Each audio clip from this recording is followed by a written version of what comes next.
거룩한 주일에 우리에게 주신 하나님의 말씀은 두 군데의 말씀입니다. 먼저 구약성경 창세기 11장 1절에서 9절의 말씀, 그리고 사도행전 2장 1절에서 4절의 말씀입니다. 먼저 창세기 11장 1절에서 9절의 말씀을 한 절씩 교독하겠습니다. 온 땅의 언어가 하나요, 말이 하나였더라.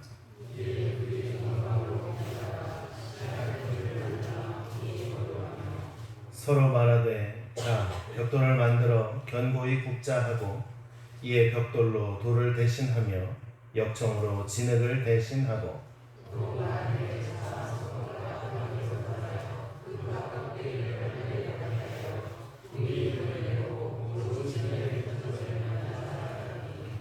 여호와께서 사람들이 건설하는 그 성읍과 탑을 보려고 내려오셨더라.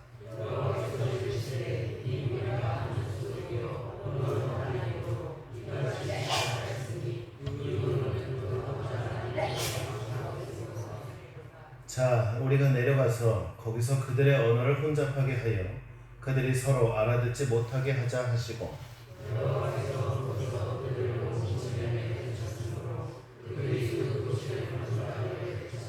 같이 읽습니다. 그러므로 그 이름을 아벨이라 하니 이는 여호와께서 거기서 온 땅의 언어를 혼잡하게 하셨음이니라. 여호와께서 거기서 그들을 온 지면에 흩뜨셨더라. 아멘. 신약의 말씀을 봅니다. 사도행전 2장 말씀입니다. 2장 1절에서 4절의 말씀입니다. 이 말씀도 한 절씩 교독합니다. 오순절날이 이미 이름에 그들이 다 같이 한 곳에 모였더니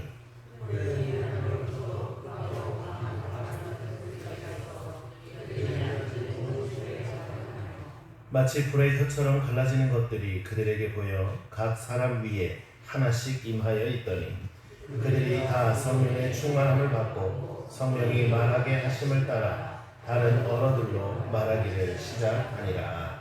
아멘. 오늘은 성령 강림 주일입니다.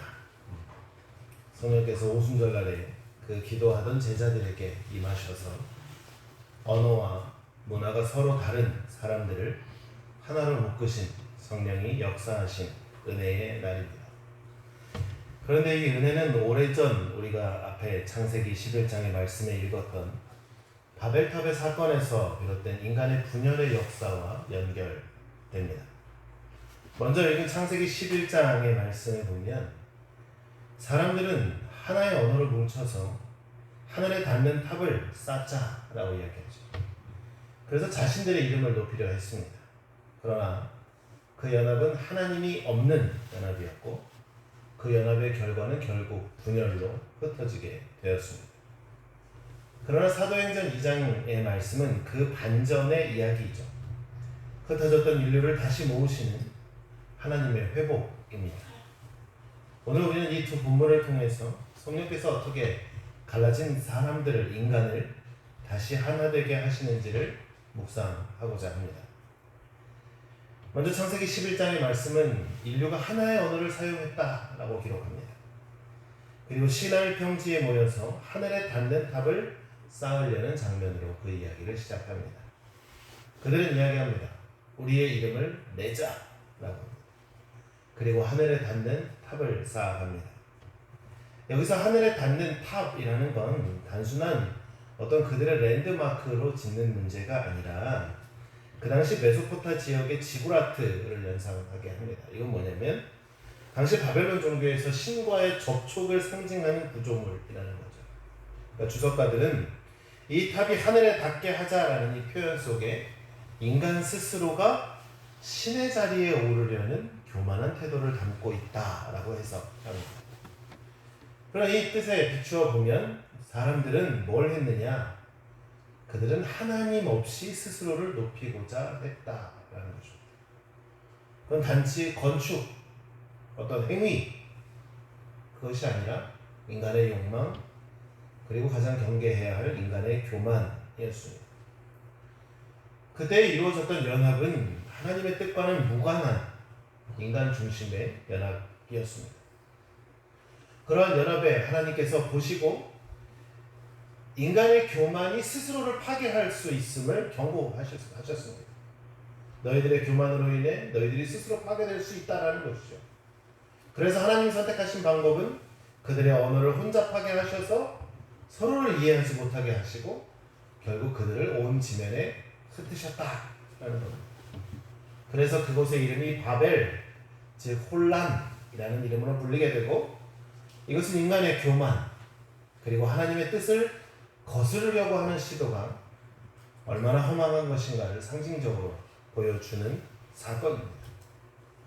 이 11장의 말씀을 통해 우리는 한 줄로 요약해본다면 하나님 없이 이루어진 연합은 결국 분열이다 라는 것입니다.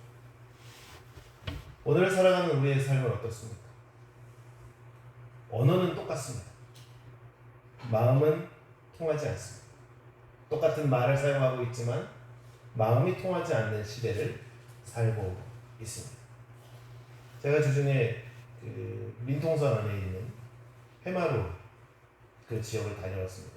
김대중 정부 시절에 만들었던 60호의 가구가 있는 곳입니다. 군사적인 이 허락을 받아야 들어갈 수 있는 곳에 다녀왔습니다. 다들 알고 계시겠지만 김신조가 왔었던 그곳을 방문해 보며 여러 생각들이 들었습니다. 저 북에 있는 사람들도 우리와 말이 똑같은데 사상이 다르고 생각이 다르고 마음이 다른 것이 참 안타깝기도 했습니다. 요즘 사람들은 소통을 중시하죠. 하지만 그 소통 속에 안타깝게도 공감은 없습니다. 정치적 성향이 다르다는 이유로, 지역이 다르다는 이유로, 세대가 다르다는 이유로 가족 간에도 대화가 끊깁니다. 친구와의 관계도 소원해집니다. 심지어 교회 안에서도 의견의 다름이 교회를 갈라지게 합니다. 우리 삶은 늘 통합, 소통, 하나를 이야기하면서도 결국엔 내 방식대로 하나가 돼야 한다라고 주장하는 것이죠.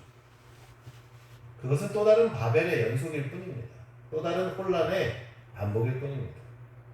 중심에 하나님이 없는 연합, 자기의 의와 주장으로 이루어진 공동체는 결국 흩어질 수밖에 없다라는 것입니다. 이러한 모습이 옛날 바벨탑을 쌓던 사람들의 모습과 많이 닮아 있죠. 그들이 우리의 이름을 내자고 외치며 연합을 꾀했습니다. 그러나 그들의 연합은 하나님 중심이 아니었고 하나님의 뜻과는 무관한 자기 명예 중심이었다라는 겁니다. 오늘도 우리는 종종 공동체와 연합을 이야기합니다. 그러나 그 안에 하나님이 아닌 자기 정당성이나 자기의 유익이 놓일 때 그 결과는 분열 또는 혼란일 뿐입니다. 우리나라가 이제 디지털 강국이라고 이야기를 합니다. 오늘날의 시대는 디지털 시대라고 이야기해서 수많은 사람들이 인터넷만 접속할 수 있으면 누구나가 서로 소통할 수 있고 연결될 수 있습니다. 그리고 하나가 되었다라고 이야기합니다. 하나의 네트워크로 다 연결되어 있다고 이야기합니다. 그러나 오히려 그것이 사람들을 더 폐쇄적으로 만듭니다. 익명 아래에 숨어서, 뒤에 숨어서 실제로는 반대편을 향해 더 깊은 단절과 독한 말들을 쏟아내는 경우가 많이 있죠. 오히려 요즘 시대는 그렇게 말하기 위해서 익명성이 보장되어 있는 그런 인터넷 사이트들도 상당히 많이 있다는 것입니다. 서로의 다른 생각을 들으려 하지 않습니다. 자기의 의견만을 내세우는 모습은 바벨탑의 반복과도 같습니다.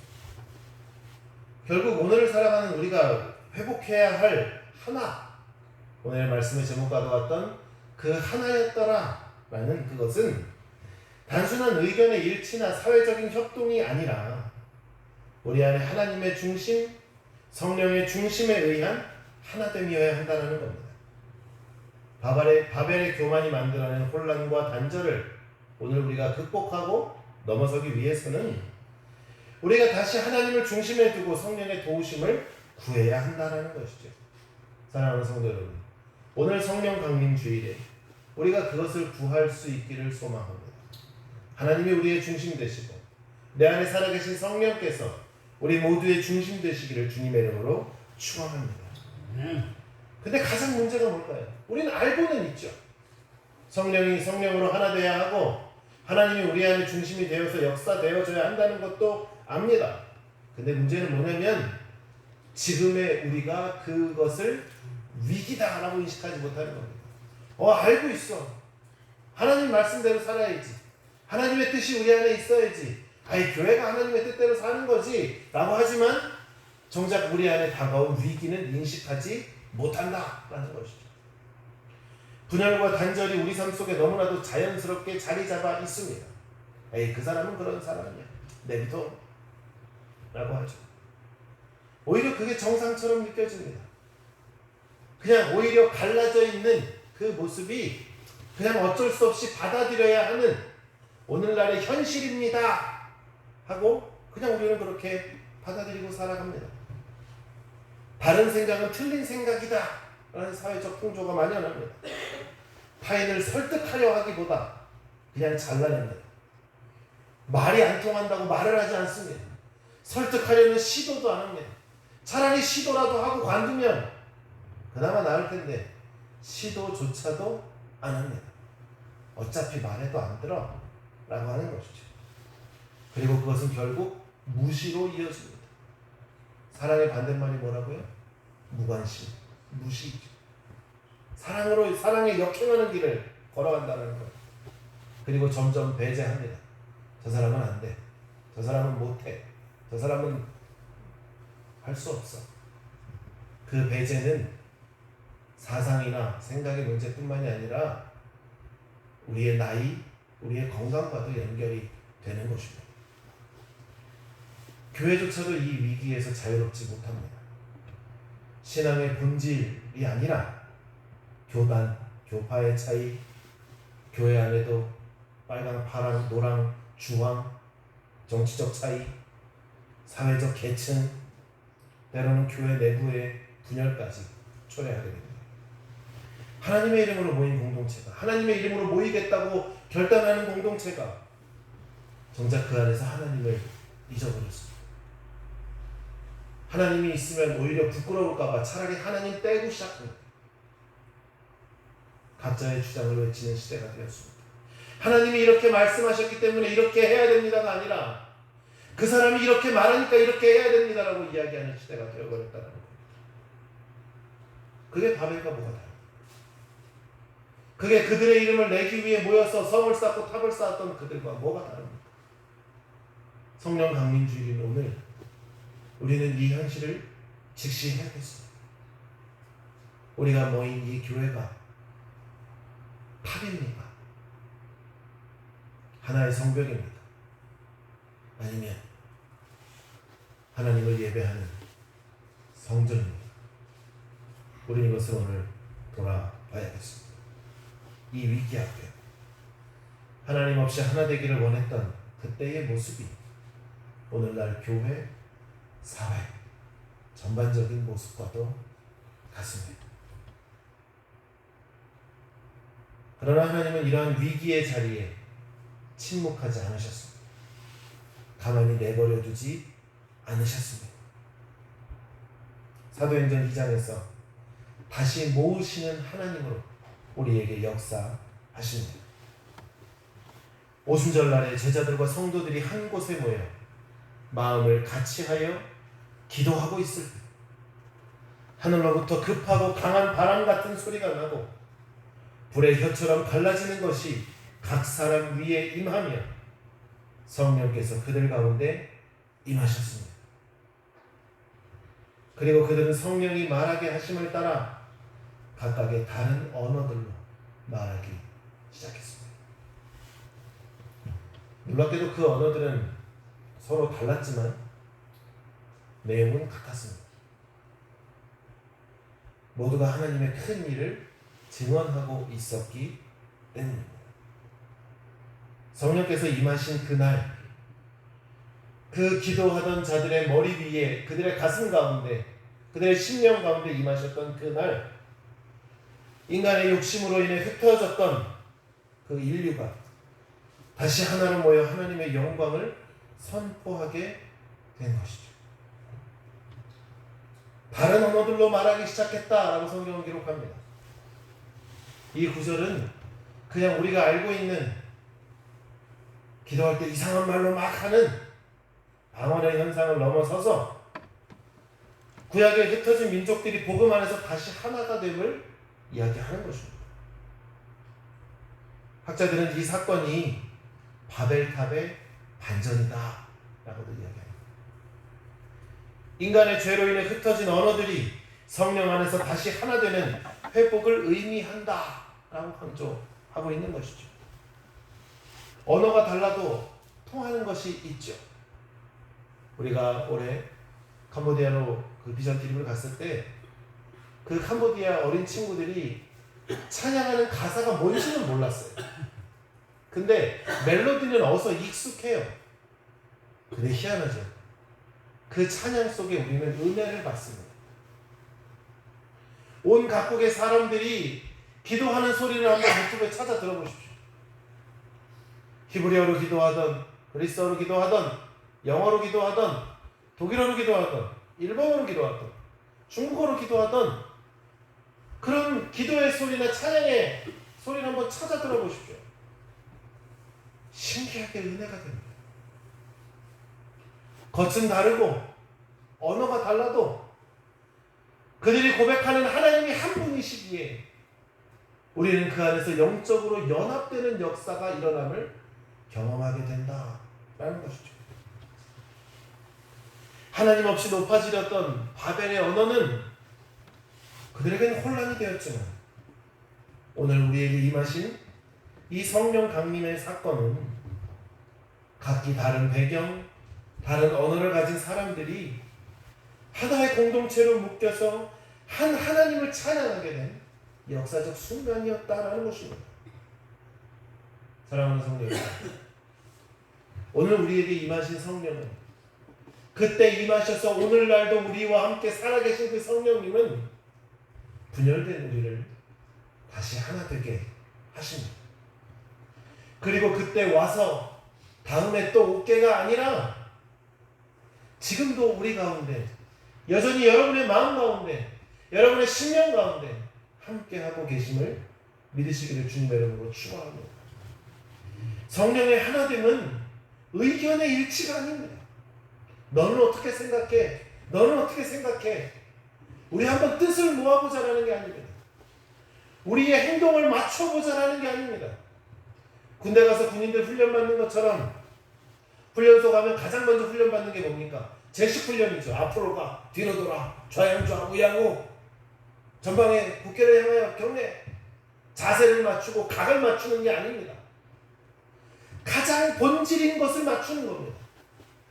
가장 본질이 무엇입니까? 우리가 만들어졌을 때, 하나님의 말씀으로 창조되었을 때, 이 땅이 창조되었을 때, 하나님께서 흙으로 빚어 만들어주셨을 때, 그때 가장 먼저 우리의 코에 불어주신 그것이 무엇입니까?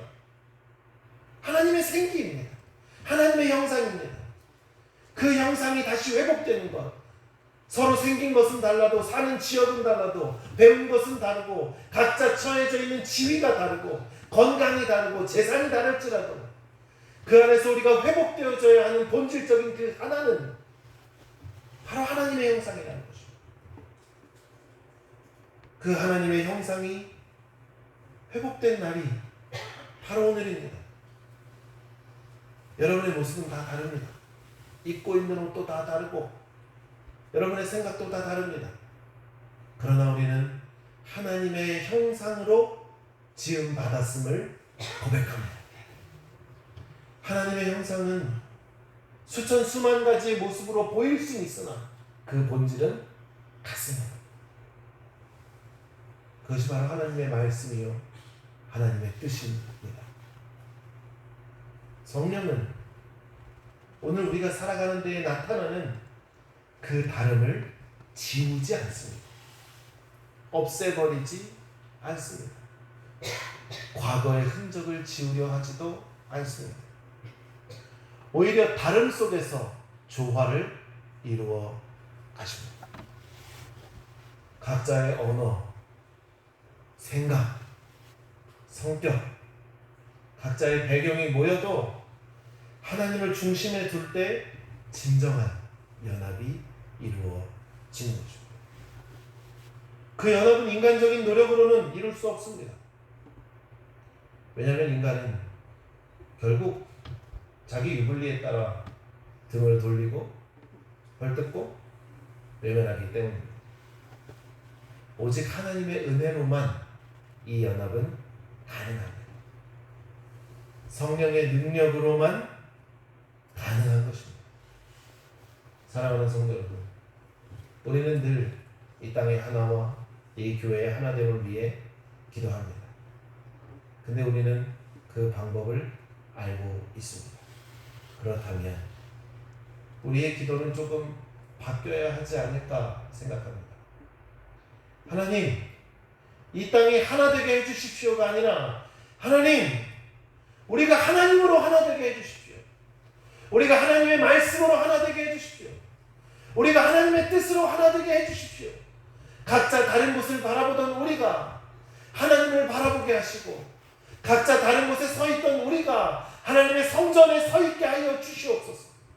각자 다른 마음을 품었던 우리가 하나님의 마음을 품게 하여 주시옵소서. 오늘 우리의 기도가 그렇게 되어지기를 주님의 이름으로 간절히 축원합니다. 이제 그 은혜가 우리의 삶 가운데 구체적인 삶 속에서도 적용이 되어지기를 소망합니다. 여러분의 일터에서, 여러분의 가정에서, 여러분이 속한 구역, 교회 공동체 안에서 성령의 은혜로 서로를 이해하고 품을 수 있기를 원합니다. 도무지 인간적으로 이해가 안 돼. 당연합니다. 사랑하는 내 아내와 내 남편의 속도, 마음도 이해가 안 되는데 어떻게 이해하겠어? 오죽하면 그런 책도 있잖아요. 화성에서 온, 금성에서 온, 전혀 다른 별에서 살다 온 사람들, 그들이 부부라는 이름으로 모여도 이해가 안 됩니다. 하물며 내가 내 배 아파 낳은 내 자식도 이해가 안 되는데 어떻게 하면 인간적으로 이해를 해보겠습니까? 절대 안 되죠. 성령으로 이해할 수 있습니다. 우리가 동일한 그 하나님의 한 마음을 품을 때 우리는 이해할 수 있습니다.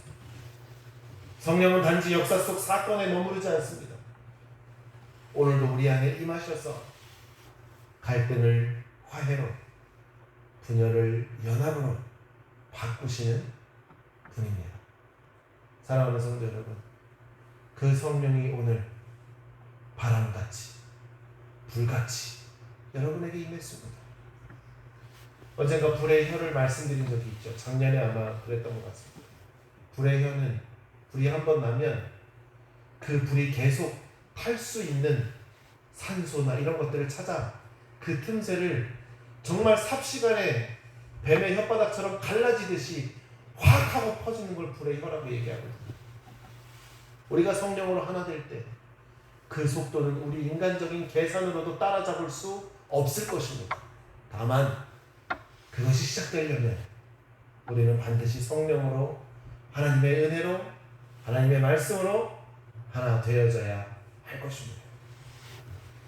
1989년 동독과 서독을 가르던 베를린 그 장벽 앞에서 매일 저녁마다 기독교인들이 촛불을 들고 평화 통일을 위한 기도회를 열었습니다. 무력도 아니었고 외교적인 협상도 아니었고 그저 조용한 기도, 찬송, 그리고 회개의 눈물이 그곳에 있었습니다. 시간이 흐르고 그 기도의 모임은 수천 명으로 불어났고 베를린 시내를 가득 채웠습니다. 결국 동독의 정권은 저항 없이 국경을 열었죠. 사람들은 이것을 기도가 이긴 혁명이다 라고 이야기합니다. 이 사건은 성령의 감동과 연합이 얼마나 큰 변화를 만들어낼 수 있는지를 보여주는 역사적인 증거이기도 합니다. 오늘 우리 교회가 기도로 연합되어지기를 소망합니다. 이 나라가 유능한 정치인의 그런 지략, 그런 문제가 아니라 하나님의 말씀으로 온전히 깨어져서 기도로 연합되어지기를 소망합니다. 각자가 다른 마음을 품고 있는 것이 아니라 한 마음으로 연합되어지기를 소망합니다. 여러분도 그렇게 되기를 소망합니다. 여러분도 그렇게 되기를 간절히 바랍니다.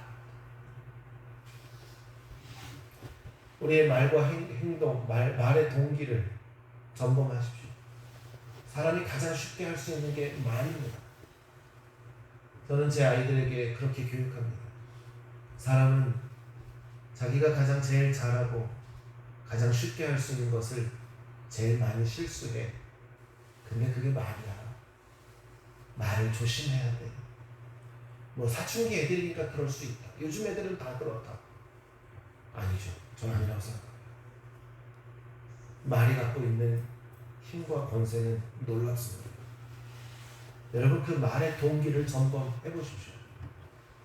내 말과 행동이 정말로 하나님의 영광을 위한 것인지, 아니면 내 자존심과 이익을 위한 것인지 깊이 성찰해 보십시오.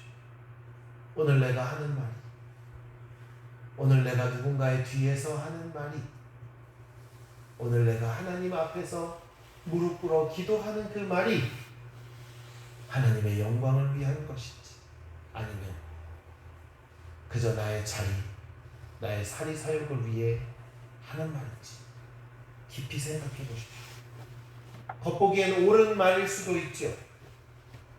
좋은 말일 수 있습니다. 그런데 그 동기가 자기중심적이라면 결국 그 끝은 분열입니다.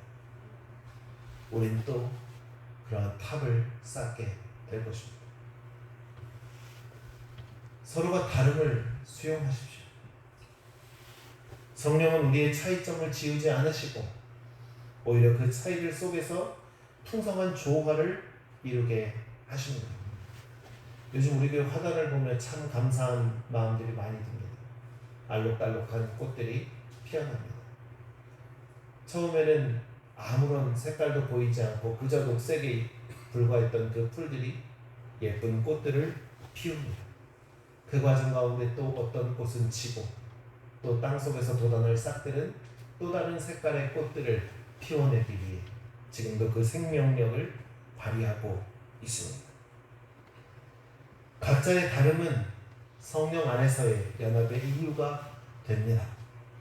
그것이 진정한 하나됨입니다. 모든 사람들이 다 똑같지 않습니다. 그러나 하나님은 그 다른 사람들을 모으셔서 온전한 하나님의 나라를 이루어 가십니다. 사랑하는 성도 여러분, 기도로 하나 되기를 소망합니다. 하나님의 성령은 언제나 기도하는 공동체에 일어납니다. 기도하지 않으면 안 됩니다. 기도하지 않고 됐다고 하지 마십시오. 기도는 안중에도 없는데 이게 하나님의 뜻이라고도 하지 마십시오. 교회는 더욱더 기도해야 하는 공동체입니다. 우리가 서로를 위해, 우리의 공동체를 위해, 그리고 하나님의 뜻을 이루기 위해 함께 기도할 때 성령께서 그 중심에 임하시고 진정한 연합을 이루어 가실 줄 믿습니다. 오늘을 살아가는 우리가 교회의 역할을 다시 생각해야겠습니다. 단순히 모이는 장소가 아닙니다. 그냥 회당의 개념이 아닙니다. 성령께서 역사하시는 연합의 공동체입니다. 우리 노곡교회는 세상적인 역사로 100년이 넘는 역사를 가지고 있죠. 성령께서 역사하시는 연합의 공동체가 100년이 넘었습니다. 앞으로 살아갈 100년, 더 오랜 시간 우리 교회는 성령으로 성령이 역사하시는 연합의 공동체가 되어야겠습니다. 서로 다른 배경, 생각을 가진 성도들이 앞으로 모여들 것입니다. 또 누군가는 이사와서, 누군가는 지나가다가, 누군가는 삶에 지쳐 힘들어 이 교회를 또 찾아오겠죠. 그럴 때 우리가 성령 안에서 한 몸을 이루어야겠습니다. 세상 속에서 세상과는 다른 하나님의 사랑과 평화를 실천하고 실현하는 그 중심이 우리 교회가 되어지기를 주님의 이름으로 축원합니다. 창세기에 읽었던 그 바벨탑은 인간이 가져온 교만과 분열의 상징이었습니다. 하나님 없이 이루려 했던 연합의 허망함이었습니다. 그러나 오순절날 오늘 성령의 강림하심은 하나님께서 친히 흩어진 인류를, 흩어진 우리를, 갈라진 우리를 다시 하나로 모으시는 회복의 사건입니다. 과거의 이야기가 아니라 오늘을 살아가는 우리에게 주시는 경고요, 희망입니다. 갈등과 분열이 팽배한 이 시대에 성령의 은혜는 우리를 여전히 하나 되게 하십니다. 우리가 먼저 하나님 앞에 겸손히 성령을 구하고 하나님의 인도하심에 순종해야겠습니다. 그럼 하나님께서 우리를 통해 다시 하나님의 공동체, 온전한 하나님의 나라를 이루어 가실 줄 믿습니다. 우리가 할 수 있는 것은 많지 않습니다. 정답을 알려드리자면 겸손히 무릎 꿇고 성령께서 임하실 자리를 준비하는 것입니다. 끝으로 우리들 스스로에게 이런 질문을 던져봅니다. 나는 지금 바벨을 쌓고 있는가? 아니면 성전을 세우고 있는가? 여러분이 성령의 전이 되시기를 소망합니다. 하나님의 임재를 경험하는 공간으로서 여러분의 삶이 본질적으로 회복되어지기를 소망합니다. 여러분의 일상 속에서 성령의 역사하심을 기대하십시오. 일터와 가정, 교회, 성령의 인도하심에 귀 기울일 때에 흩어진 모든 것이 다시 하나 되고 때로 상처 입은 관계들도 회복될 줄 믿습니다. 하나였더라 하셨던 그때로 우리는 돌아갈 것입니다. 성령 강림주의를 맞아 우리 각자가 하나님의 은혜와 그 성령의 역사하심에 민감하게 반응하고 우리가 화해와 연합의 통로가 되어지기를 간절히 소망합니다. 기도하겠습니다.